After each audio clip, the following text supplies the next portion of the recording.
തുടങ്ങി വെച്ചതാണ് April fool. അതൊരു മുഅ്മിനുമായി യാതൊരു ബന്ധവും ഇല്ല. ഗ്രീക്കുകാരുടെ കഥയുമായി ബന്ധപ്പെട്ടതാണ്. അന്നത്തെ ദിവസവും നമ്മൾ കളവ് പറഞ്ഞുകൂടാ. മുഅ്മിനീങ്ങളായ ആളുകൾ, നല്ലവരായ ആളുകൾ ചെയ്യേണ്ടത് യാ അയ്യുഹല്ലദീന ആമനു തഖുല്ലാഹ വകൂനൂ മഅസ്സാദിഖീൻ.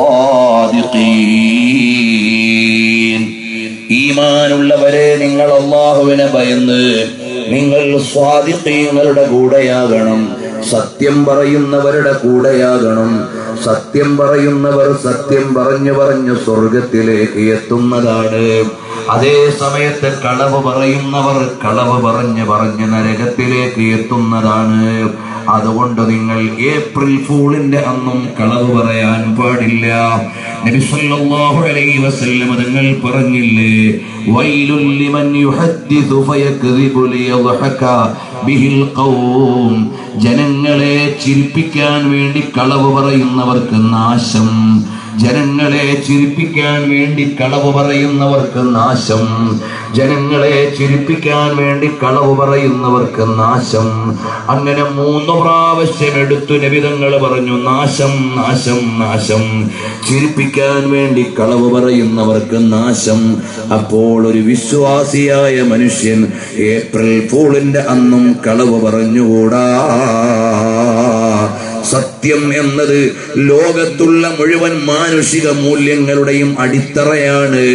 അതിനെ ചോദ്യം ചെയ്യാൻ പാടില്ല. നമ്മൾ നല്ല തഖ്വയോടെ ജീവിക്കേണ്ടവരാണ്. ഹറാമിൽ പെട്ടുപോകാൻ പാടില്ല.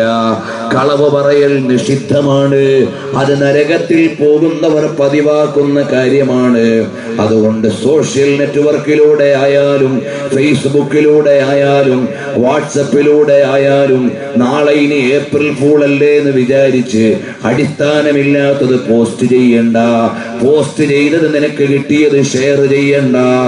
അപ്പോഴും നീ അല്ലാഹുവിന്റെ മലക്കുകളുടെ നിരീക്ഷണത്തിലാണ് എന്നെന്റെ ചെറുപ്പക്കാരോട് ഞാൻ അവസരോചിതമായി ഓർമ്മപ്പെടുത്തുന്നു.